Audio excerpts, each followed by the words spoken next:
All right, music fans, welcome back. Harmless Dave here, talking real music in real time for some real people out there, just like you, just like me. All right, Uriah Heep, Chaos and Colors, amazing. Um, the inside of this is just super well done. I failed to mention my buddy Jeff Scott Soto. He is the guy who wrote their first single on this, "Save Me Tonight," and lo and behold, the demo version of the song appears at the end, and that's the one that Jeff does. Um, so it is super well done, and it has a slight Journey, Yngwie Malmsteen connection, wet, depending on what band you want to put Jeff in. But Uriah Heep still going strong after all this time. What's not going strong are the nominees into the Rock and Roll Hall of Fame. You know, yesterday I did a breakdown of the folks that got nominated, and overnight I thought to myself, what a lousy group of nominees. Okay, with all apologies to Iron Maiden and the Spinners, who are both worthy candidates out of the box, worthy candidates for the Hall of Fame. However, with that said, if you put those two artists in context with the ones that I'm about to talk about, because they're not in the Hall of Fame, you're going to think to yourself, none of the nominees that they put out there yesterday deserve to be in ahead of the ones I'm going to talk about today. So I made a list. You can make your own list.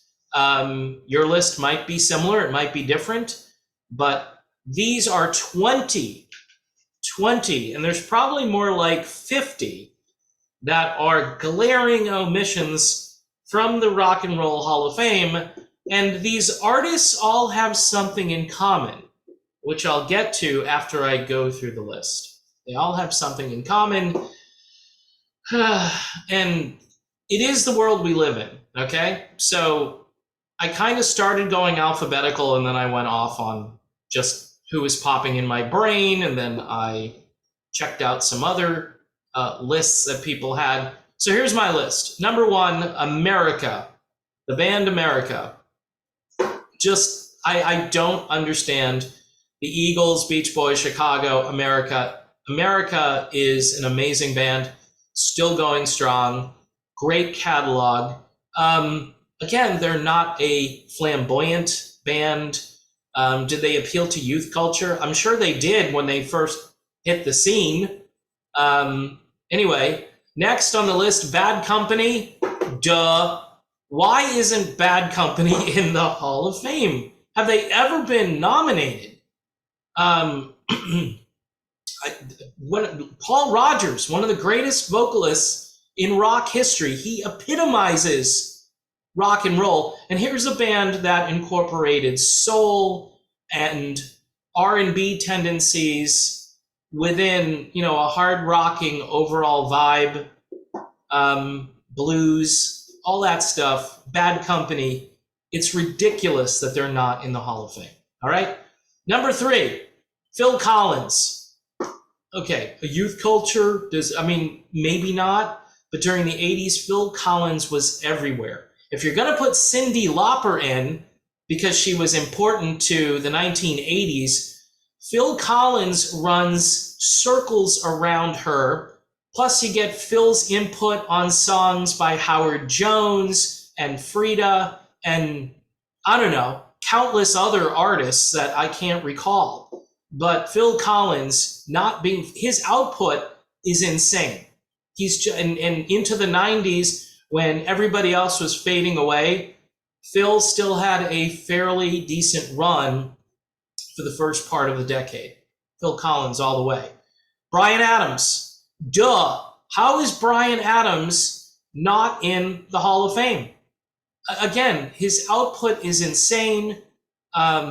Starting right out of the box, actually his second album, but then just exploding onto the scene and becoming somebody that everybody wanted to work with. Just an amazing artist. Still sounds amazing today. Should be in the Hall. Prove me wrong. Why shouldn't Bryan Adams be in the Hall of Fame? All right, next, Foreigner. Foreigner, I know there's some kind of thing where supposedly Mick Jones was trying to influence the Hall of Fame, according to Lou Gramm. Doesn't matter. Then it becomes just politics. Foreigner has an amazing catalog. They had one of the best singers of the last century in Lou Gramm. And Mick Jones is kind of a genius. So, Foreigner, hello. Next on the list is Meatloaf. Now, Meatloaf just passed away not too long ago. Still not sure why that happened, but anyway, yeah, I know he had some health problems, but it's kind of weird if you look into it. Meatloaf as a performer was groundbreaking, and youth culture in the 70s, Paradise by the Dashboard Light, the Bat Out of Hell series, if you want to call it that. But just as a performer and a singer, Meatloaf should be in. And throw Jim Steinman in with him while you're at it. REO Speedwagon is next. Longevity, incredible catalog. Not the top band on this list, but certainly worthy of Hall of Fame status. When you look at those nominees yesterday, you're thinking, oh yeah, REO. Yeah. A staple of American culture now for how many years? Like 50? Something like that? More? Next is Styx. Now, Styx is a band that the Hall of Fame is never going to put in there. And with the arguing that's still going on between JY and Tommy and Dennis, it makes it even more difficult to put these guys in the Hall of Fame. But they have the catalog. They have a great catalog, and they're a great band. And they're still out there. They're not as good as they used to be, but they are still out there, and they definitely should be in the Hall of Fame. Next is Kansas. Holy crap, Batman. Is this an omission of omissions? A spectacular band who, by the way, is not a pop group, all right? They're progressive, they're rock. They do have elements of pop. They wrote really deep, meaningful, interesting songs. Their arrangements were complicated. I don't get it. Kansas, I don't even think it's on their radar. And they're still going strong. They're not the same band without Steve Walsh, but you know, most bands, when they lose their singer, and Kerry Livgren for that matter, just an amazing band though. Next on the list, the Guess Who. And if you want to do like New Order Joy Division, you could say the Guess Who / Bachman Turner Overdrive. Okay, but the Guess Who, the songwriting, spectacular. Youth culture, the late 60s, anti-war stuff. Oh, maybe, okay, maybe that's why, you know, because we all support the war in Ukraine now. And, you know, the Guess Who, they were kind of anti-war. And Randy Bachman doesn't toe the line on certain things, but especially if you're from north of the border, you're thinking to yourself, we exported you the Guess Who, and you ignored them. That's what Canadians are probably thinking. What are you doing? You know, we also gave you Gordon Lightfoot. You like Neil Young for whatever reason, right? But the Guess Who, spectacular. Go back and listen to, well, get the Greatest Hits album. Oh, maybe that's the issue. They had a lot of radio songs that were popular. And again, a pristine sound to that band dating back to the late 60s. I mean, they just sound so good. Next on my list is Jim Croce. Jim Croce died in a plane crash. He was exploding on the scene when he died. He was a working class hero, and he sung songs about ordinary situations. And he did so in a way that I think few have. You might throw Harry Chapin in the mix there. I think Jim Croce, even though Harry Chapin had a huge impact, I put Jim ahead of Harry, but you could easily put Harry in place of Jim.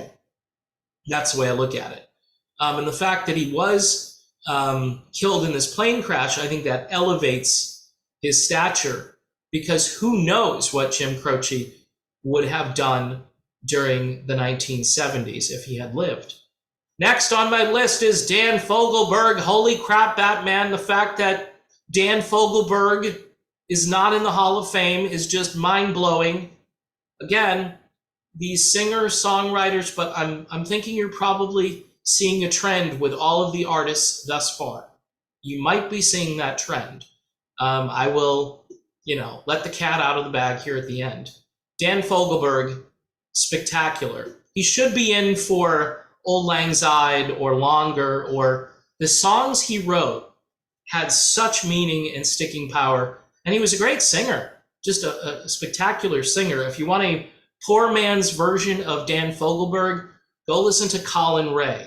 All right, he's trying to be Dan Fogelberg here and there, but nobody is quite like Dan. Next on the list, the Scorpions. Iron Maiden, great pick. Scorpions, though, aren't in the Hall of Fame. German band. And by the way, politically, they line up. They have the lapel pin with the Ukrainian flag, and they're from Germany, which is, I'm not going to get into it, folks. It's another video, and I think I've already mentioned it. But if you're going to put some bands in from a hard rocking or heavy metal genre, the Scorpions have to be high on that list, and I just don't understand, again, why they're not being considered. Next on the list, Peter Frampton. Holy crap, Batman. Seriously? Peter Frampton is not in the Hall of Fame, and if you want to do Peter Frampton / Humble Pie, influence, youth culture, I don't even know. All I know is the biggest live album, the best live album in history, and yeah, his career was a little wobbly after that, but he is still an amazing performer to this day, and a great guitarist, and his catalog is worthy. It's worthy of being, he's Peter Frampton. All right, Little Feat is next on my list. Look, Little Feat checks all the boxes. A little bit off the grid, really great musicians, really great songwriting, a little bit different, a little bit quirky, but still a little bit mainstream too, where you can listen to it and go, oh, at least, I can listen to this stuff. I may not enjoy it as much as other people do, but Little Feat spawned the jam band era, them and the Grateful Dead and a few other bands, but spectacular live band in their prime with Lowell George. I mean, nobody could touch Little Feat. Waiting for Columbus. Come on, you know it. They should be in. They're an artsy pick.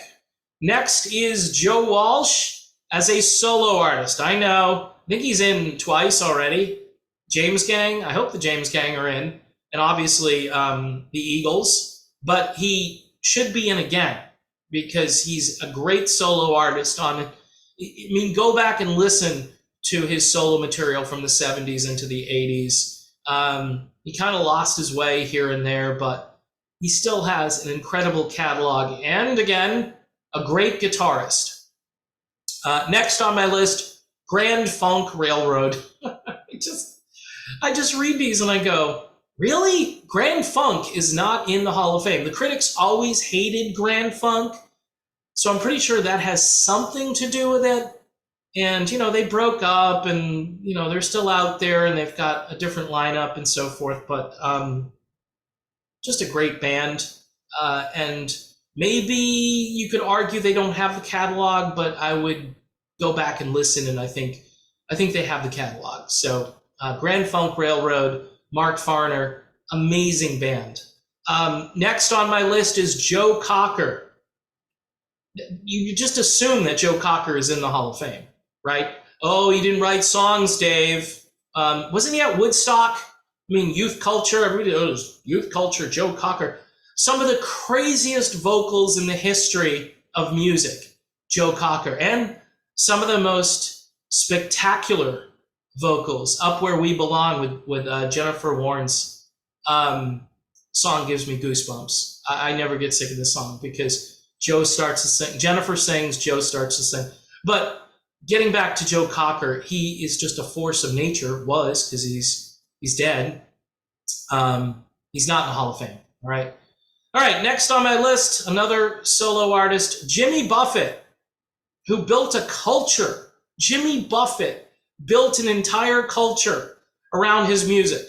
Now, you'll say, Dave, the ultimate boomer artist, the guy who appealed to middle-aged people even in the 70s. There's no youth culture with Margaritaville. It's all about, guys with really nice cars and Bermuda shorts.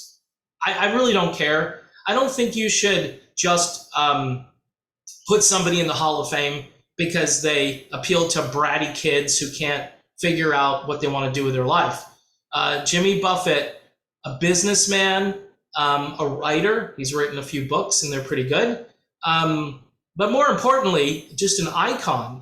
The fact that he's not in, the catalog is insane. Jimmy Buffett has probably recorded more albums than anybody I can think of. Maybe not. I mean, maybe that's not true, but he is definitely worthy of the Hall of Fame. People will say, well, is he a great vocalist? He's kind of a so-so singer.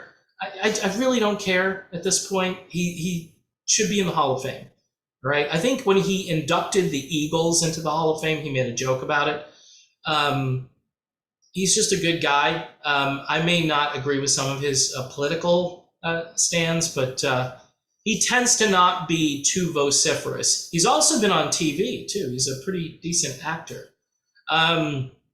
Finally on my list, kind of a dark horse, but for me, an important choice is the late, great Eddie Money.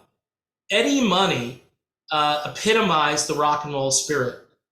His 70s material just burst on the scene. A great story about, everybody else in my family is a cop. I tried being a cop and I really wanted to be a rock star. And again, his catalog, if you go back and listen to it, is very worthy and very expansive. And a lot of stuff has gotten kind of focus tested and gone down the memory hole with Eddie Money. But nobody epitomized the rock and roll spirit more than Edward Mahoney, okay, who should have been a cop, but instead, again, became a very well-known and very likable rock star. So that's my list, 20 that aren't in the Hall of Fame. Holy crap, Batman. If you're on Patreon, you want to comment on your list, or you have a list rather, please do. If you're not over on Patreon, it's $1 a month. It's a new month, people, and I need new patrons. And you guys can argue about all of these omissions. So what do all these artists have in common? Well, they're not of a certain ethnicity.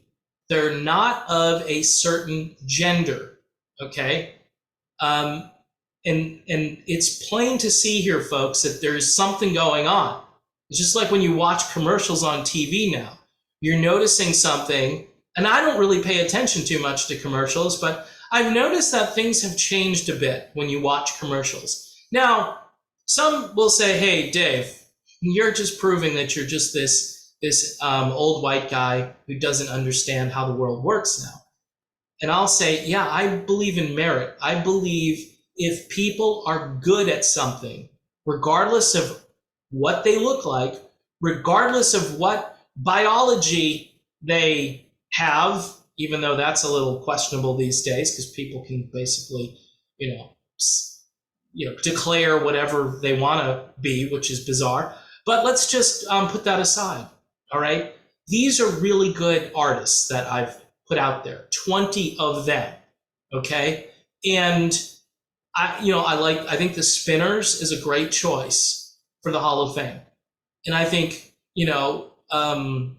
Kate Bush is okay, but this is what I'm talking about. I just don't see, let me put it this way. The Rock and Roll Hall of Fame isn't going by what other people around them like. They don't care. What they care about is checking off boxes. They've got their heavy metal, hard rock choice, which is a good one. I like Scorpions, but they like Iron Maiden. I think Iron Maiden is a great choice. But this list, I think, is better than anything they have on their list. The 20 that I've put forward, I think, are better picks. And most people would look at this list and go, yup, yup, yup. Now, you may not think Jim Croce should be on it, or maybe Dan Fogelberg, or maybe Jimmy Buffett. Okay, but I still think the three of those choices are better than anything on the Hall of Fame list. So anyway, it's just bizarre. I mean, why can't we just put people in there based on if they're good or not? I think that's what I'm getting at. All right, so yeah, that's what I've noticed about the list, and I guess it's the way my brain works. I look for glaring omissions, and these are 20 glaring omissions. Now, I could go back and look for, certain characteristics that people have, like skin color, gender. I could look and probably find a bunch of artists that might be better than the ones that the Hall of Fame chose, right? I mean, A Tribe Called Quest should be in ahead of Peter Frampton. Okay, that's your call. It's a weird call, and again, I don't understand it. All I know is that Peter Frampton is an amazing guitarist, and he should be in. He's about ready to retire. He's worked his butt off for like 50 years, and I think he probably wants a break, and he's got some medical issues. But a lot of these people won't be alive to see their induction into the Hall of Fame, and apparently maybe a bunch of these artists will never get into the Rock and Roll Hall of Fame, which is really sad. All right, people, I could ramble on because I have a tendency to do that. Here's Uriah Heep again, Chaos in Color. It's a really good album. Oh, by the way, Uriah Heep, they could be in the Hall of Fame. Yeah, right, Dave, sure. Sure, Uriah Heep in the Hall of Fame. Yeah, I would. Hey, Uriah Heep, every bit as worthy as Iron Maiden to be in the Hall of Fame, but nobody's going to put them in. If you can't get Bryan Adams into the Hall of Fame, you're not going to get Uriah Heep, okay? But anyway, folks, that's the video. Thanks for watching. See you soon.